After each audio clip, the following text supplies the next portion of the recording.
अस्सलामुअलैकुम, good morning all of you.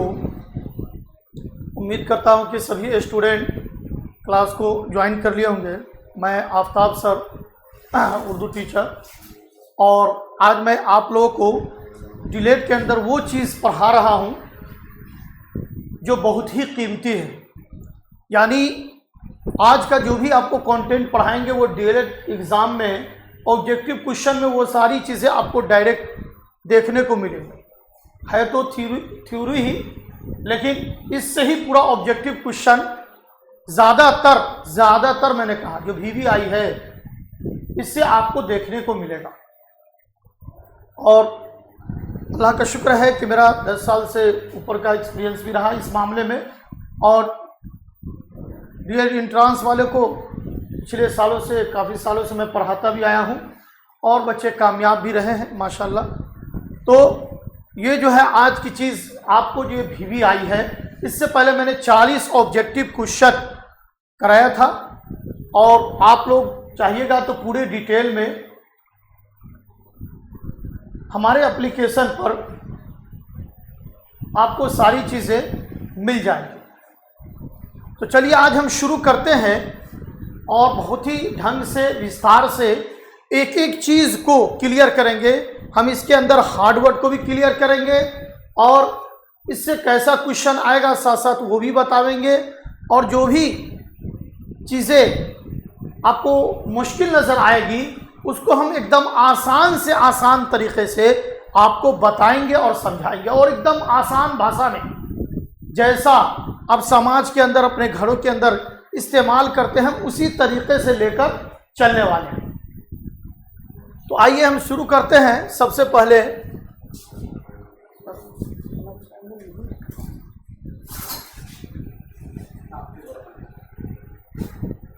तो शुरू करने से पहले आपकी क्लास शुरू करने से पहले अगर हमारी वीडियो पसंद आएगी तो आप लोग लाइक सब्सक्राइब कर दीजिएगा, और इसके अंदर आपको नोट सारी वीडियो मिल जाएंगी। अपना जो चैनल है वो वर्मा चैनल है, इस पर आपके वर्मा चैनल पर आपको सारी चीज़ें मिल जाएंगी। इसमें मिलेंगी क्या क्या चीज़ें आपको, तकरीबन 10 वीडियो के अंदर आपको सारी चीज़ें, क्लास बहुत लंबी भी नहीं है डीएलएड एंट्रांस के अंदर। उसकी बाद इसमें बहुत सारे ऑब्जेक्टिव क्वेश्चन भी आपको देखने को मिलेंगे। तकरीबन जो है आपको 200 के आसपास आपको ऑब्जेक्टिव क्वेश्चन भी देखने को मिलेंगे, और पूरा जो कुछ डीएलएड एंट्रांस के अंदर सिलेबस के अंदर आता है सारी चीज़ें आपको नोट से लेकर सारी चीज़ें इसके अंदर मिल जाएंगी आपके वर्मा चैनल पर। आइए हम शुरू करते हैं। इसमें मुसग्गर और इसमें मुकब्बर बहुत सारे जगहों पर आप पढ़ेंगे, लेकिन इसमें मुसग्गर और इसमें मुकब्बर को हम इस तरह तोड़कर आसान भाषा में आपको समझाते हैं कि आपको बिल्कुल वो चीज़ समझ में आ जाएगी। मैंने बोला ना कि आप बताया ना कि आपको इस तरीके से समझावेंगे जिस तरह आप समाज में बात करते हैं, इस अंदाज से हम ग्रामर को पढ़ावेंगे। ऐसा आपको लगेगा ही नहीं कि ग्रामर कोई भारी विषय है, जिस लिटरेचर से भी इंशाल्लाह हम इसको आसान बना देंगे। अब देखिए, इसमें मुसग्गर और इसमें मुकब्बर, इसमें टॉपिक बाय टॉपिक नहीं चल रहे हैं, हम ज़्यादातर उन सब चीज़ों को बयान कर रहे हैं और बता रहे हैं जो एग्ज़ाम के अंदर VVI चीज़। तो इसके अंदर आपको आ जाएगा इसमें मुसग्गर और इसमें मुकब्बर। क्या चीज़ें आ जाएंगी? इसमें मुकब्बर और इसमें मुसग्गर। कहा इसमें मुसग्गर वो इसम है जिससे किसी चीज़ की छोटाई जाहिर हो, जैसे ढोलक, बागीचा, पगड़ी वगैरह। अब इसमें मुसग्गर कहते हैं जिससे किसी चीज़ की छोटाई जाहिर हो, और मैंने आपको कहा था जैसा कि हम इसको आसान तरीके से समझते हैं। अब इसमें मुसग्गर की हम मिसाल आपको बताते हैं। इसमें मुसग्गर, इसकी मिसाल हम आसान तरीका से आपको समझाते हैं। जैसे देखिए, एक चीज़ है बाग। क्या है? बाग। तो बाग हम बोलते हैं, जैसे मान लीजिए पूरा हिस्सा जिसको हम पार्क कहते हैं, इसके अंदर आइए, एक तरफ मान लीजिए आदमी के चलने का रास्ता है, एक तरफ यहाँ पर एक्सरसाइज वगैरह की चीज़ें हैं, एक तरफ मान लीजिए पेड़ पौधे हैं, और बीच में खेलने का, खेल का मैदान है, या खेलने का मैदान कहिए, क्या है, खेलने का मैदान है। अब आपको समझना है, अब बाग जो बोलेंगे तो बाग के अंदर ये पूरी बागीचा, ये बाग का पूरा पार्क मुराद हो जाएगा। लेकिन हम इसमें अगर बागीचा बोलते हैं, बागीचा, तो जैसा कि ये जो पेड़ पौधे जहां पर लगे हुए हैं, ये बागीचा का हिस्सा कहलाएगा। क्या कहलाएगा? बागीचा का हिस्सा। तो अब बाग हो गया पूरा बड़ा, तो ये हो जाएगा इसमें मुकब्बर, और बागीचा हो जाएगा तो ये छोटा, इसमें मुसग्गर। समझने के लिए इसमें मुकब्बर और इसमें मुसग्गर को जब एक साथ समझिएगा तभी आपको जो है दोनों समझो। जैसे इसमें मुकब्बर वह इसम है जिससे किसी चीज की बड़ाई जाहिर हो, जैसे बाग है, ढोलक है, शहसवार है, शाहरा वगैरह है। तो अब इसके अंदर क्या है कि बाग हम पूरे हिस्सा को बोलते हैं, जिसको पार्क बोलते हैं, और बागीचा जो है ये एक छोटा सा हिस्सा हो गया जहाँ पेड़ पौधे हर तरह के फूल वगैरह लगे हुए हैं, तो ये बागीचा कहला गया। तो बाग और बागीचा में क्या हो गया? बिल्कुल फर्क हो गया। जो बड़ा हिस्सा है वो इसमें मुकब्बर कहलाएगा, और जो छोटा हिस्सा है वो इसमें मुसग्गर कहलाएगा। इसी तरह चलिए, देग एक लफ्ज है, क्या है? देग। और एक आता है देगची।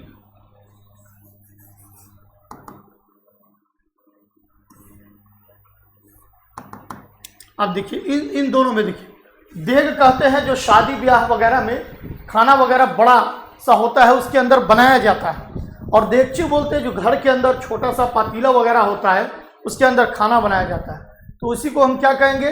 बड़ा हिस्सा है तो इसमें मुकब्बर, और छोटी चीज है तो इसमें मुसग्गर कहलाएगा।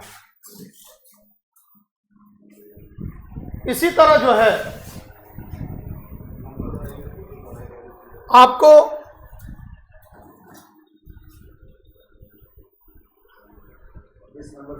इसी तरह आपको मिसाल में आ जाएगा, यहां पर ढोलक और ढोल दोनों में फर्क है। ढोलक और ढोल दोनों में फर्क है। ढोलक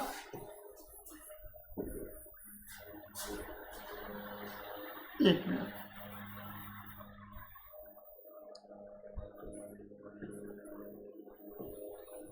ढोल और ढोलक, ढोल और ढोलक, और यहां भी दिया हुआ है मिसाल में कि ढोलक और ढोल। ढोल बोलते हैं जो बड़ा वाला होता है बजाने के लिए, और ढोलक बोलते हैं जो छोटा हिस्सा उसका होता है। इसी तरह जो है आपको पलंग है और पलंगड़ी है। पलंग जो शादी ब्याह में एक बड़ा हिस्सा दिया जाता है, और पलंगड़ी उसी का एक छोटा कहलाता है। और इसके अलावा वो लफ्ज़ जिससे छोटाई जाहिर हो, जैसे पस्ता कद, जैसे बंटा किसी को छोटा बोलते हैं, तो ये क्या लफ्ज़ है? किसी चीज़ को डाउन करने के लिए, कम करने के लिए ही आता है। तो वो इसमें मुसग्गर कहलाएगा, जो छोटाई को बयान करे, और जो बड़ाई को बयान करे वो इसमें मुकब्बर कहलाएगा।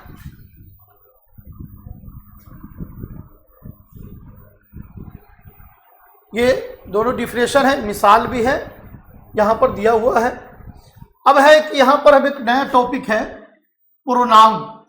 उसको उर्दू में हम ज़मीर बोलते हैं। ज़मीर क्या है? जो इस्म की जगह इस्तेमाल हो उसको हम ज़मीर कहते हैं। यानी आप इसकी इंग्लिश में ऐसे समझिए, जो भी नाउन के जगह आता है, नाउन का जो जगह लेता है वो क्या कहलाता है? आपको प्रोनाउन कहलाता है। इसी तरह उर्दू में जो भी इस्म होता है उसके जगह जो इस्तेमाल होता है वो ज़मीर कहलाता है। जैसे कि मिसाल के तौर पर ज़मीर की मिसाल,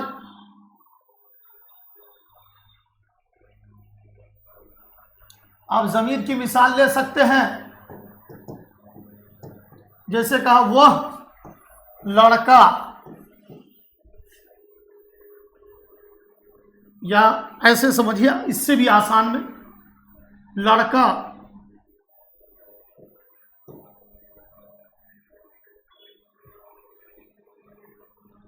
क्या है? लड़का खेल रहा है। जैसे बोला लड़का खेल रहा है, क्या बोला? लड़का खेल रहा है।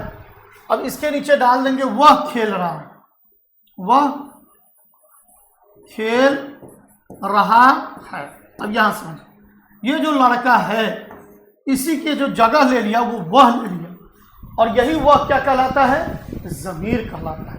क्या कहलाता है? ज़मीर। और इंग्लिश में उसी को हम प्रोनाउन बोलते हैं। तो ज़मीर बताया कि वह जो इस्म की जगह यानी नाउन की जगह जो इस्तेमाल हो जाए वही ज़मीर कहलाता है। एक और मिसाल लेते हैं, लड़की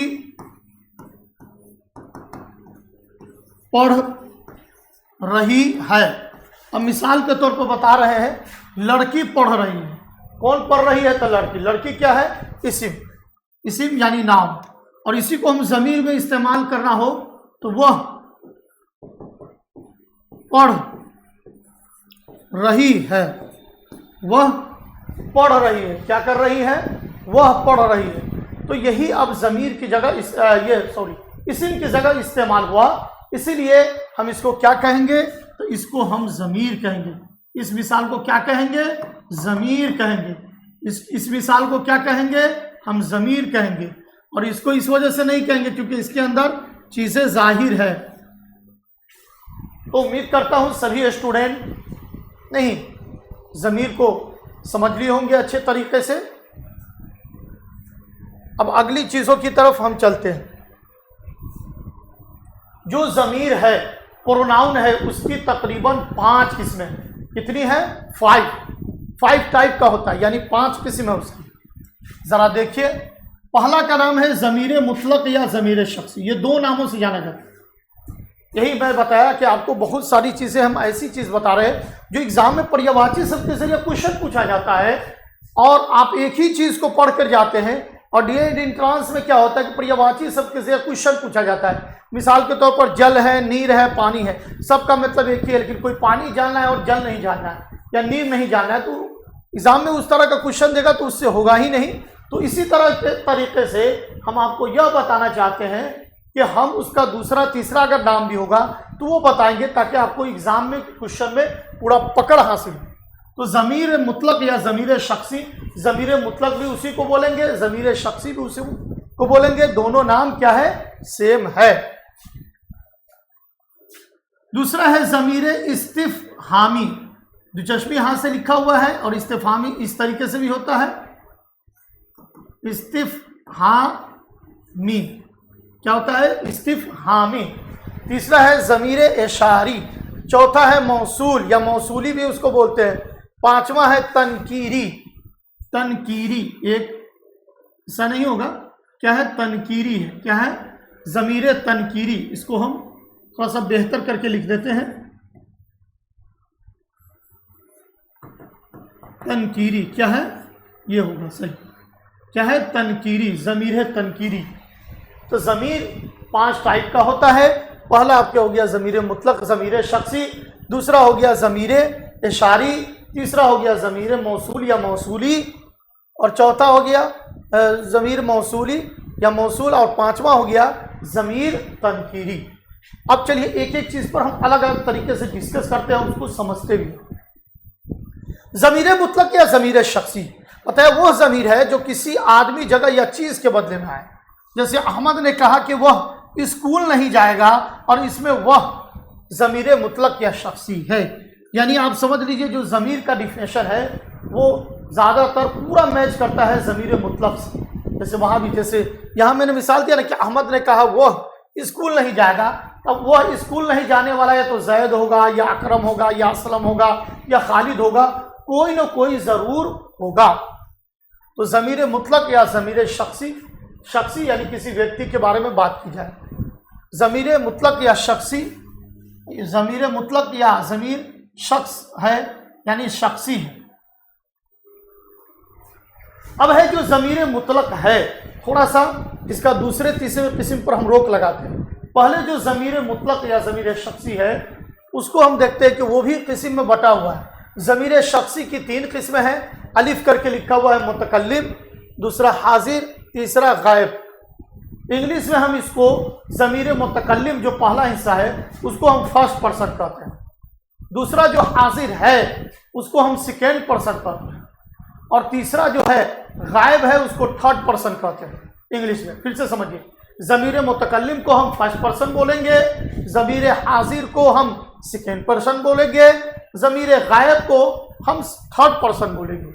अब चलते हैं एक एक डिफिनेशन की तरफ। मुतकल्लिम यह ज़मीर ऐसे शख्स के लिए इस्तेमाल करती है जो खुद कलाम करता है, यानी जैसे कि हम आपसे बात कर रहे हैं, यानी आपसे कलाम कर रहे हैं, तो आप यह समझिए कि मैं मुतकल्लिम हो गया। और एक होता है हाजिर, जैसे आप मुझे पढ़ रहे हैं, एप्लीकेशन में देख रहे हैं, डायरेक्ट मेरी बातों को सुन रहे हैं, तो मैं आपके तरफ हाजिर हूँ, तो यह क्या कहलाएगा? हाजिर। तीसरा जो है गायब है, कि ऐसे शख्स के लिए इस्तेमाल होती है जो मौजूद ना हो, ऐसे शख्स के लिए इस्तेमाल होती है जो मौजूद हो, हाजिर हो, जैसे हम सब, सॉरी तुम, हम, यहाँ पर है तू और तुम सब, क्या होगा? तुम सब। गायब या ज़मीर ऐसे शख्स के लिए इस्तेमाल होती है जो मौजूद ना हो, जैसे वह सब। तो आप यूँ कह सकते हैं, जैसे मिसाल में जो है मैं हो गया और हम हो गया, ये मुतकल्लिम की मिसाल है, एग्जाम में ज़रूर पूछता है, याद रखिएगा। इसी तरह आपको जो है तुम हो गया या तुम सब हो गया, ये आपको हाजिर कहलाएगा। गायब में है कि वह हो गया या वह सब हो गया, तो ये आपको क्या कहलाएगा? ये गायब कहलाएगा। अब इसमें जो भी दिया हुआ है, मैं, तुम, वह, ये सब हो गया वाहिद, यानी ये भी दो भाग में बटा हुआ है, सिंगुलर और प्लुरल में। जैसे मुतकल्लिम है तो वो भी सिंगुलर प्लुरल में बटा हुआ है, वाहिद जमा में। इसी तरह ये हाजिर है, ये भी दो तरीके से बैठा हुआ है, सिंगुलर और प्लुरल में। और इसी तरह गायब भी है, ये भी दो तरीके से बटा हुआ है, सिंगुलर और प्लुरल तरीके से। तो ये चीज़ें जितनी भी होगी सिंगुलर होगी। और ये जो आप देख रहे हैं, ये सब ये जमा कहलाती है। जमा यानी मतलब हो गया ये प्लुरल हिस्से में बटा हुआ है। क्या बटा हुआ है? प्लुरल में, यानी जमा। तो उम्मीद करता हूं कि सभी स्टूडेंट को पूरा मुतकल्लिम के बारे में समझ में आ गया होगा। अब जो हम जहां छोड़ दिए थे वहां चलते हैं कि ज़मीर मुतलक या शख्सी हो गया, दूसरा ज़मीर इस्तिफ़ामी। वह ज़मीर है जो किसी आदमी, किसी चीज़ या किसी बात को दरियाफ्त करने के लिए बोला जाए। तो बोले थे हम आपको हार्ड वर्ड हम काट कर आसान तरीके से बताएंगे। दरियाफ्त। अब दरियाफ्त क्या है? दरियाफ्त का मतलब है किसी से पूछा जाए, और इससे भी आसान करना चाहते हैं तो सवाल किया जाए। क्या किया जाए? सवाल किया जाए।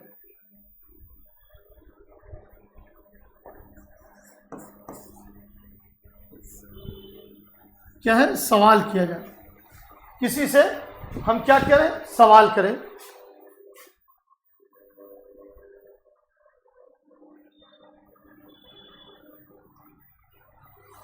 किसी से दरियाफ्त यानी क्या किया जाए? सवाल किया जाए। सवाल तो समझ में आ गया। तो इस्तिफ़ामिया के अंदर जो भी सवाल वाला जुमला होगा, जैसे तुम कैसे हो, आप कैसे हैं, आप यहाँ क्यों आए हैं, हम सब यहाँ पर क्यों बैठे हैं, तो ये जो भी इंट्रोगेटिव क्वेश्चन है, यानी क्वेश्चन वाला है, मार्क्स बना हुआ या क्वेश्चन पूछा जाता है, वो सब इस्तिफ़ाम के अंदर आएगा।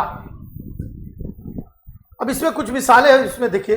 इन मिसालों में कौन, क्या, कब, ज़मीर इस्तिफ़ामी, इन सब सारी चीज़ों के ज़रिए सवाल पूछा जाता है या किया जाता है। अब आते हैं ज़मीर इशारी। ज़मीर इशारी क्या है? तो बताया कि वह ज़मीर है जिसके ज़रिए किसी की तरफ इशारा किया जाए, जैसे वह आया या मेरी किताब वगैरह। यानी ज़मीर इशारी में है कि आपको इशारा किया जाएगा, जैसे यह सब, वह सब, उनका, उनकी, ये सब ज़मीर इशारी के अंदर आता है, जो बहुत ही सिंपल और कॉमन है। अब आइए चौथा में ज़मीर मौसूली। वह ज़मीर है जिसकी हालत का इल्म और तयन बात के जुमला से हो, जैसे जिसने मुझे यह इल्म दिया वो मेरे घर गया। इस जुमला में जिस पे यहां पर बताया कि जिस पे यानी जिस चीज पे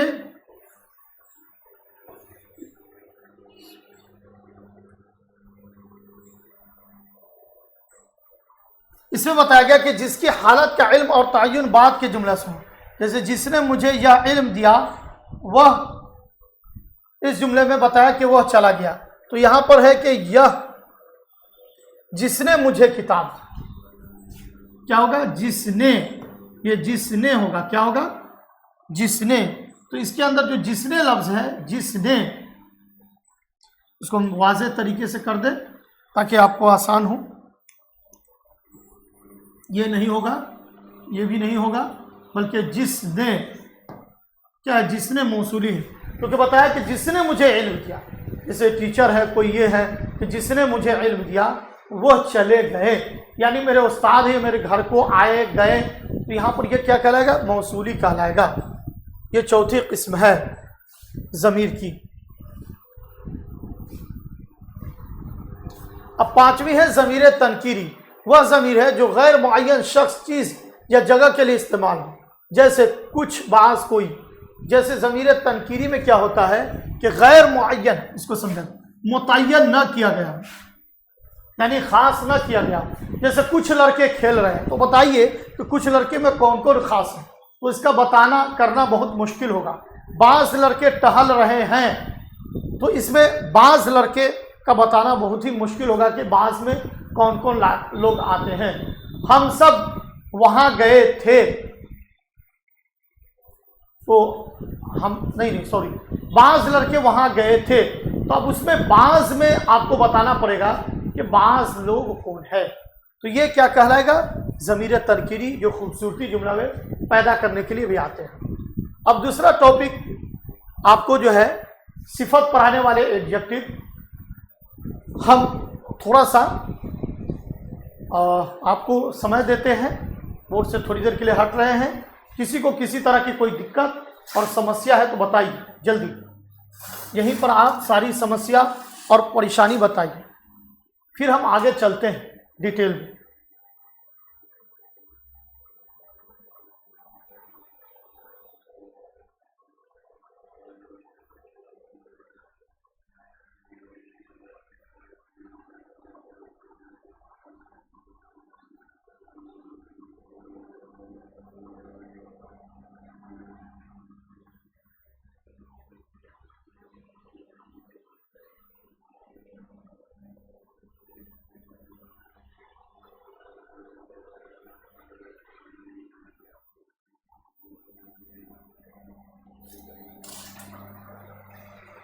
जी, उम्मीद करता हूं सारे स्टूडेंट को यह बात समझ में आ गई।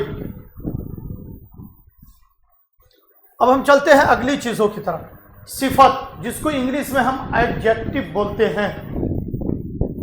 एडजेक्टिव का सिफत, इसमें सिफत वह इसम है जिससे किसी इसम की हालत या कैफियत मालूम हो, जैसे शरीर, बेकार वगैरह। सिफत की दर्जा झैल किस्में है, यानी उसकी कुछ किस्में हैं। अब यह बताया किसी किस्म की अच्छाई या बुराई समझिए, जो भी हो। जैसे शरीर है तो बदमाश है, शरीर किसको बोलते हैं? बदमाश को। तो वो भी एक है, उसके अंदर बदमाशी की कला है। इसी तरह कोई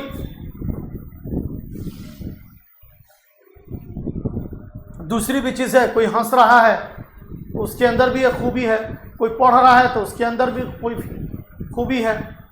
तो इस तरह की चीज़ें आपको सिफत के अंदर देखने को मिली। अब सिफत की जो किस्में है वो सिफत ज़ाती है, कई किस्में हैं। सिफत ज़ाती है, सिफत निस्बती है, सिफत अददी है, सिफत मिक़दारी है, और फिर आपको सिफत ज़मीरी है। तो तकरीबन कितनी किस्में हो गए? 1 2 3 4 और लास्ट में सिफत ज़मीरी, यानी 5 किस्में हो गई। सिफत की कितनी किस्में हो गई? 5 किस्में हो गई। और ये VVI है, एग्जाम में आपको देखने को मिलेगा, इसलिए इसको पूरी ढंग से तवज्जो से आप लोग पढ़िए अच्छे तरीके से। पहला है सिफत ज़ाती। वह सिफत है जिससे किसी चीज़ यानी मौसूफ की अंदरूनी हालत जाहिर हो, जैसे भारी, हल्का, ठोस, सुर्ख, शरीफ, निडर, मीठा वगैरह। देखिए सिफत ज़ाती, हम पहले ही बताए कि लफ्ज़ को तोड़ के ही हम बता दें। सिफत का माना तो आप अच्छाई और बुराई समझ ही गए, जो कोई भी खूबी बयान किए। ज़ाती का मतलब होता है वो चीज़ रियल में है। जैसे हमारा ये पूरा एक ज़ात है, ये पेन है तो इसकी पूरी अपनी क्या है, ये ज़ात है कि इसके अंदर रिफिल है, ये है नहीं, जो भी बॉल है, जो भी है, सारी चीज़ें हैं, तो ये क्या कहलाएगा ज़ात में। वही चीज़ें यहाँ भी बयान की रखिए। सिफत जिससे किसी चीज़ की मौसूफ के अंदरूनी, मौसूफ यानी जो शख्स है उसके अंदर की हालत जाहिर हो, यानी जैसे कोई चीज़ भारी है, जैसे ये चीज़ हल्का है, मिसाल के तौर पर पेन, तब इसके हल्का होना ये जाहिर है, उठाने से हमको पता चल रहा है। अब जैसे मोबाइल है तो इससे ज़्यादा ये क्या है, भारी है, क्या है, इससे ज़्यादा भारी है, तो ये चीज़ हमको क्या है पता चल रही कि ये हल्का है और ये चीज़ें क्या है भारी है, तो ये क्या है पता हमको चल रहा है। इसी तरह जो है हल्का बता ही दिया, ठोस, कोई चीज़ ठोस है, अब जैसे इसको पेन भी है तो एकदम ठोस पता चल रहा है, इसको ताकत लगा रहे हैं लेकिन इसमें एक ठोस सी खूबी पाई जा रही है। इसी तरह सुर्ख है, कोई चीज़ लाल है तो उसके अंदर, जैसे शरीफ है तो उसके ज़ात के अंदर कोई शरीफ होगा, निडर होगा तो उसके ज़ात के अंदर है। कोई चीज़ मीठी है, जैसे मिसाल के तौर पर मान लीजिए कोई चीज़ मिठाई वो मीठी है तो उसके अंदर एक ज़ात के अंदर, उसके अंदर क्या है खूबी। दूसरा है सिफत निस्बती, वो सिफत है जो किसी दूसरी शय से लगाव या निस्बत को जाहिर करे, यानी वो जो सिफत कहलाता है वो किसी से लगाव यानी राब्ता यानी ताल्लुक को क्या करेगा, वो जाहिर करेगा। राब्ता यानी ताल्लुक को क्या करेगा, जाहिर करेगा, तो वो इसमें सिफत कहलाएगा। जैसे आपको हम यहाँ बता दें, जैसे ईरानी, हिंदी, अरबी, देहाती, बाजारी, रंगीला वगैरह। अब इसको समझिए, जैसे बाजार एक लफ्ज हुआ, अब समझिए बाजारी, बाजार एक जगह है और उससे किसी को जोड़ रहे हैं, ए लड़का बहुत बाजारी है, खाली बाजार में घूमता रहता है, तो अब क्या कर लिए, बाजार से बाजारी, उसको उससे जोड़ दी। इसी तरह कोई अरब है, एक लफ्ज है, अरब है एक लफ्ज है, और उसके बाद अरबी है, क्या है अरबी, तो ये या जो है क्या करता है, ताल्लुक को जोड़ता है। क्या करता है, जैसे वो अरबी है, वो आदमी जो आ रहा है वो अरबी है, तो पता चला अरब एक जगह है, वहां से उसको या के जरिए जोड़ दिया, उसको अरबी कहते हैं। जरा ग्रामर में एक पॉइंट भी समझिएगा तभी आपको समझ में आएगा। इस या को असल में बोलते हैं याए निस्बती। क्या बोलते हैं, निस्बती, निस्बती क्या बोलते हैं, इस या को क्या बोलते हैं, याए निस्बती। इसको और हम आसान तरीके से आपको समझाएं, याए निस्बती, क्योंकि हमने आपसे कहा था कि जो भारी चीज़ें उसको मैं आसान बताऊंगा, और जब जितना वादा किया उसको पूरा करने की कोशिश करेंगे। तो अरब से क्या बना, वो अरबी, इस या को हम बोलते हैं याए निस्बती। इसी तरह देहात एक लफ्ज है, क्या है देहात, अब इससे कोई बना हुआ है देहाती। अभी कभी कभी गुस्से में कोई आदमी आया, कुछ ऐसा उठा गए, एकदम देहाती है, आपको समझ में नहीं आएगा शहरी चीज़ें, तो इस तरह की चीज़ हम क्या करते हैं, बोल देते हैं। तो जगह देहात से बना हुआ है देहाती, बाजार से बना बाजारी, अरब से बना अरबी। इसी तरह अभी हम ईरान एक लफ्ज है, क्या है ईरान एक लफ्ज है,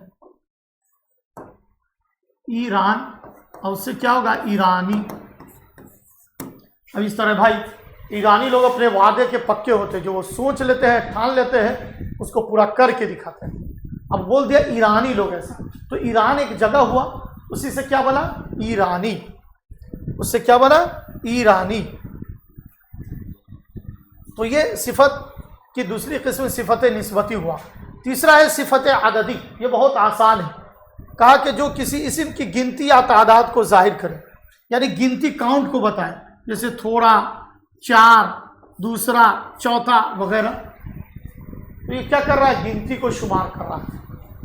उसके बाद है सिफत मिकदारी, वह सिफत है जो नाप तौल को जाहिर करे, यानी जैसे 2 सेर घी, 4 गज कपड़ा, सैर भर दही, 2 कट्ठा जमीन, तो इस तरह की क्या चीज़ है, ये सब नाप तौल के अंदर चीज़ें आ जाती हैं। नापने का मतलब 2 गज ज़मीन या 2 कट्ठा ज़मीन, इस तरह के नापने के तौले में आ जाएगा। और इसी तरह जो है माप जो बोला गया है, नाप यानी दही, ये पहले ज़माना में सेब कनवा एक वज़न चलता था, उस हिसाब से ये चीज़ें आ जाएंगी।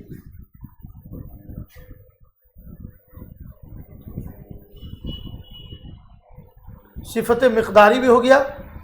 अब सिफत ज़मीरी बताया कि वो सिफत है जो असल में ज़मीर है। क्या असल में ये है ज़मीर है, लेकिन कभी कभी सिफत का मानी देते हैं, जैसे कौन, वह, यह, जैसे कौन आदमी, वह किताब, यह मकान वगैरह। कि रियल में वो सिफत है, लेकिन कभी कभी वो मानी दे देता है, किसका, ज़मीर का मानी दे देता है, इसलिए वो क्या कहलाता है, सिफत ज़मीरी।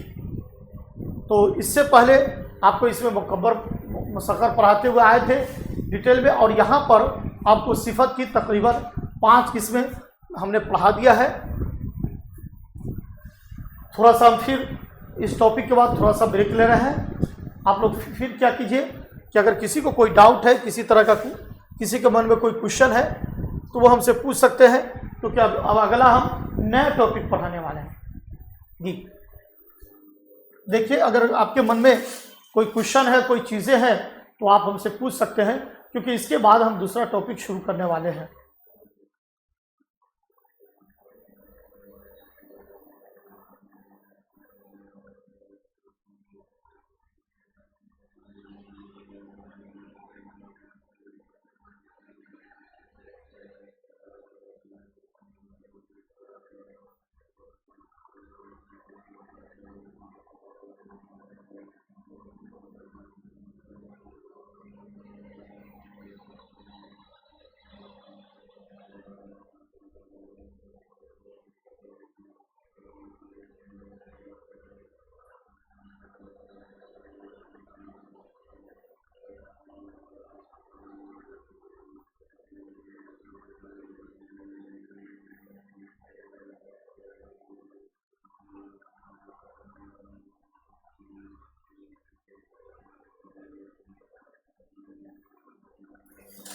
जी, अब चलते हैं तीसरा टॉपिक के बारे में, ये भी आपको भी आई ही है। अब चलते हैं तीसरा टॉपिक हम शुरू करते हैं।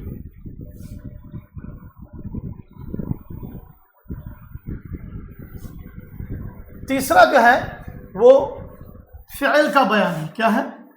फ़िअल का बयान है। इंग्लिश में इसको हम वर्ब बोलते हैं, हिंदी में क्रिया हो गया आपका। सबसे पहले ये कि फेल क्या है, उसका डिफिनेशन जानना बहुत जरूरी है। कहा फेल के मानी काम के हैं, जिससे किसी काम का करना या होना हो, जाहिर हो या करना पाया जाए, उसको हम क्या कहते हैं? फेल। जैसे अकरम आया, प्रोफेसर साहब गए, घोड़ा गिरा, उसने किताब खरीदी वगैरह। तो यहाँ इसके अंदर लफ्ज आया इस्तेमाल हुआ है, गया इस्तेमाल हुआ है, गिरा हुआ इस्तेमाल हुआ है, खरीदी इस्तेमाल हुआ है। ये सब अफ़आल है।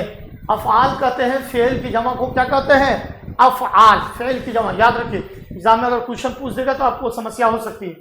फेल की जमा क्या आती है? अफ़आल। जमा बोले तो प्लुरल, वाहिद बोले तो सिंगुलर। वाहिद को हिंदी में एक वचन भी बोलते हैं और जमा को बहुवचन बोलते हैं। अब मानी के एतबार से फेल की किस्म है। जो मानी, अब जो माना कोई भी लफ्ज़ दे रहा है, वो फेल के हिसाब से, वर्ब के हिसाब से उसकी किस्में यहाँ बयान की जा रही है डिटेल में। कहा कि फेल लाजिम, सबसे पहले वह फेल है जो अपने फाइल के साथ मिलकर पूरा हो और उसके मानी को पूरा करने के लिए किसी दूसरे लफ्ज़ की ज़रूरत न हो। क्या है? किसी दूसरे लफ्ज़ की ज़रूरत न हो। स्क्रीन पर आपको साफ नजर आएगा।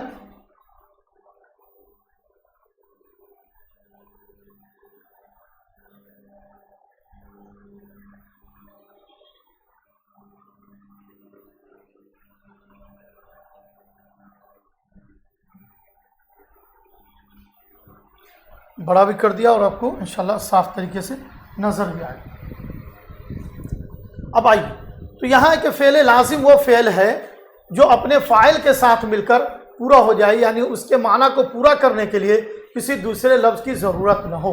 अब यहाँ पर समझिए आप, एक ख़ास चीज़, एक होता है फ़ेल, एक होता है फ़ाइल। इससे पहले भी समझा लेकिन फिर भी समझ लीजिए। एक होता है मफ़ऊल। फ़ेल तो आप समझ ही गए, वर्ब है, ये सब्जेक्ट मान लीजिए और ये इसको मान लीजिए ऑब्जेक्ट। ये हो गया फ़ेल। इसको इंग्लिश में समझिएगा तो आसान हो जाए। फ़ेल को हम वर्ब बोलते हैं, फ़ाइल को हम सब्जेक्ट बोलते हैं, अब मफ़ऊल को हम क्या बोलते हैं, ऑब्जेक्ट बोलते हैं। तो फ़ाइल फ़ेल काम वगैरह वर्क है, उसी को हिंदी में हम क्रिया बोलते हैं, इंग्लिश में उसको हम क्या बोलते हैं, फ़ेल। उर्दू में हम उसको फ़ेल बोलते हैं, इंग्लिश में उसको वर्ब बोलते हैं, हिंदी में क्रिया बोलते हैं। आइए, फ़ाइल जो है आपका सब्जेक्ट हो गया, जिसको कर्ता हम बोलते हैं हिंदी में। मफ़ऊल जो है ऑब्जेक्ट हो गया, यानी जिस पर बात जाकर क्या हो, ख़त्म हो जाए। उर्दू में हम इसको मफ़ऊल बोलते हैं। तो अब यहाँ समझिए कि क्वेश्चन में कहना क्या, इसमें कहना क्या जा रहा है कि फ़ेल लाज़िम वो फ़ेल है जो अपने फ़ाइल के साथ मानी को पूरा दे दे, यानी फ़ाइल पर ही, यानी सब्जेक्ट पर ही बात को पूरा ख़त्म कर दे। ऑब्जेक्ट यानी मफ़ऊल की ज़रूरत उसको नहीं पड़ती है। जैसे कहा, यहाँ बात पूरी हो जाती है। जैसे किसी इंसान को कहा अहमद आया और रहीम गया, तो आपको पता चल गया। जैसे भी पढ़ा रहे हैं, असलम आया नहीं, रानी आई, तो आपको क्या है, पता आपको चल ही जाएगा। जैसे मिसाल के तौर पर कह दे इल्का आई, तो भी पढ़ा रहे और इल्का आ गई, तो इसके हिसाब से क्या है, आपको पता चल जाएगा कि इल्का आई, इफ्जा आई नहीं, इसी तरह सालिहा आई नहीं, इसी तरह बहुत सारी चीज़ आपको, हसान आया, तो अभी पढ़ा रहे तो ये सब चीज़ें आया, तो इससे बात क्या हो जाती है, समझ में आ जाती है। वही इसमें फ़ाइल जो फ़ाइल पर पूरा हो जाए। अब दूसरा है फ़ेल मुतअद्दी। वह फ़ेल है जो अपना मानी पूरा करने के लिए फ़ाइल के अलावा एक और लफ्ज़ का मोहताज हो। एक और लफ्ज़ का भी क्या होगा, मोहताज, यानी मफ़ऊल यानी ऑब्जेक्ट का। जैसे सलीम ने ख़त लिखा, तो फ़ेल मुतअद्दी वह है जो फ़ाइल की ज़रूरत पड़ जाए। अब इसको हम आसान तरीके से आपको समझ में समझाते हैं। जैसे मुनाजिर, मुनाजिर ने सेब को खाया। एक और मिसाल लिख देते हैं।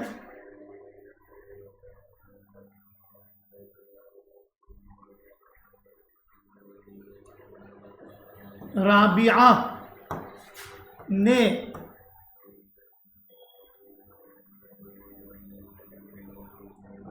फरहान को पीटा। अब देखिए, मुनाजिर ने सेब क्यों खाया, तो ये मुनाजिर है, या यहाँ दूसरे लफ्जों में है कि राबिया ने फरहान को पीटा। एक लफ्ज है पीटा। अब इसमें राबिया है, मुनाजिर है, ये क्या एक तरीके का वर्क कर रहा है, तो ये दोनों क्या हो जाएगा, ये दोनों आपको फ़ाइल हो जाएगा। और यहाँ देखिए, यहाँ खाया और पीटा, ये दोनों आपको क्या हो जाएगा, फ़ेल की कैटेगरी में चला जाएगा। अब फरहान को और सेब को, ये फरहान और सेब जो बचा हुआ है, ये आपको मफ़ऊल में आ जाएगा, मफ़ऊल में। तो कहा कि फ़ेल लाजिम में है जो फ़ाइल पर पूरा हो जाए, और फ़ेल मुतअद्दी में है जो एक लफ्ज़ मफ़ऊल की भी मोहताज हो। क्योंकि राबिया ने पीटा, तो किसको पीटा, तो फरहान को पीटा, यहाँ पे ये पता चलेगा। इसी तरह जो है आपको जो हम जुमला दिए हुए हैं कि मुनाजिर ने सेब को खाया, और सीधे कह दिया जाए कि सेब को खाया, तो भाई सवाल उठता है किसने खाया, तो बताना पड़ता है कि मुनाजिर ने खाया। तो ये आपको फ़ेल लाजिम और फ़ेल मुतअद्दी का मैंने बहुत आसान तरीके, ये एग्ज़ाम में हर हाल में पूछा जाएगा। अब है फ़ेल मारूफ। वह फ़ेल है जिसका फ़ाइल मालूम हो। जैसे महमूद आया, करीम गया, महमूद आया, करीम गया, तो कहा फेले मारूफ वो है जो फ़ाइल पर पूरा हो जाए, यानी जो फेले लाजिम का डिफिनेशन था कि फेले लाजिम उस पर पूरा हो जाता है, तो फेले मारूफ के अंदर भी वही है। जैसे महमूद आया, दोनों सेम चीज़ है, लेकिन एग्जाम में क्या करेगा कि क्वेश्चन अलग अलग हिसाब से पूछा जाएगा। फेले मजहूल में वो है कि जो फाइल पर मालूम ना हो, जैसे वली मोहम्मद मारा गया, अब इस तरह का जुमला है वली मोहम्मद मारा गया, यानी वहाँ बताया कि ऑब्जेक्ट की जरूरत है, यहाँ है कि सब्जेक्ट, यहाँ है कि आपको सब्जेक्ट पता नहीं, जैसे वली मोहम्मद मारा गया, अब कौन वली मोहम्मद को मारने वाला यहाँ ये भी पता ही नहीं है, तो ये क्या कहलाएगा, फेले मजहूल कहलाएगा। क्या कहलाएगा, फेले मजहूल। अब इसके अंदर आता है फेले मुस्बत। अगर फेल किसी काम का करना या होना जाहिर हो तो मुस्बत है, जैसे आया गया, यानी कोई वर्क पता चला, मुस्बत का माना होता है हाँ, अब मनफी का माना होता है नहीं। इसको आसान तरीके से समझिए, मुस्बत मुस्बत का मानी होता है हाँ, अब मनफी इसका क्या मानी होता है, नहीं। क्या मानी होता है, नहीं।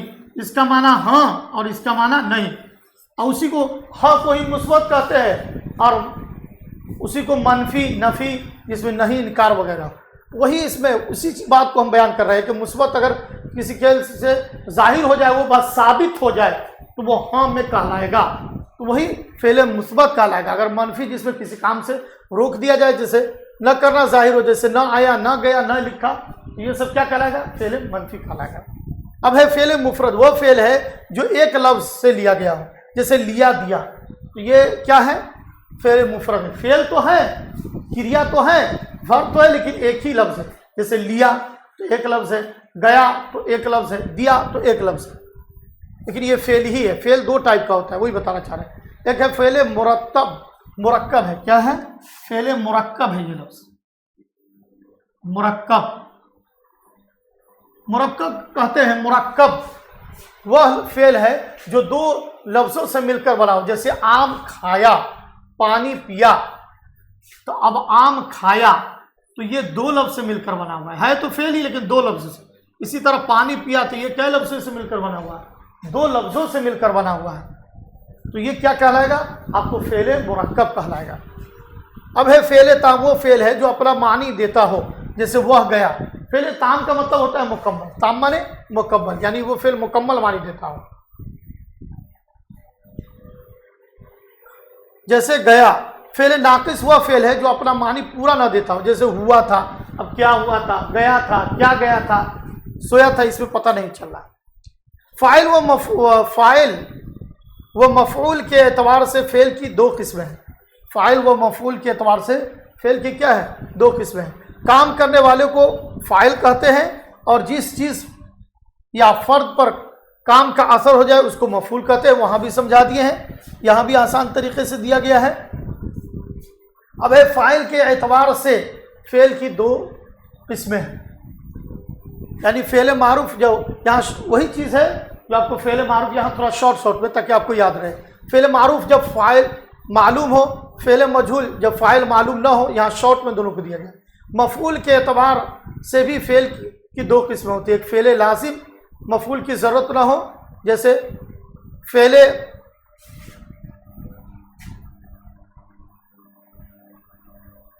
एक है फेले मजहूल। क्या है, मजहूल, ये लफ्ज मजहूल है। क्या है, मजहूल, क्या है, फेले मजहूल जो बगैर मफऊल के ना हो। ये सब पढ़ा चुके हैं, ये शॉर्ट में डिफिनेशन हो गया ताकि आपको एक एक वर्ड में याद रहे। यहाँ पर मैंने इसके लिए बना दिया, इसको आप नोट के तौर पर याद कर सकते हैं, ये आपको आसान पड़ेगा। यहाँ तक ये आपको नोट के तौर पर हो गया, ताकि आपको वो जो लंबा लंबा डिफिनेशन है उससे आप बचा जा सके। कितना डिफिनेशन को याद रखिएगा।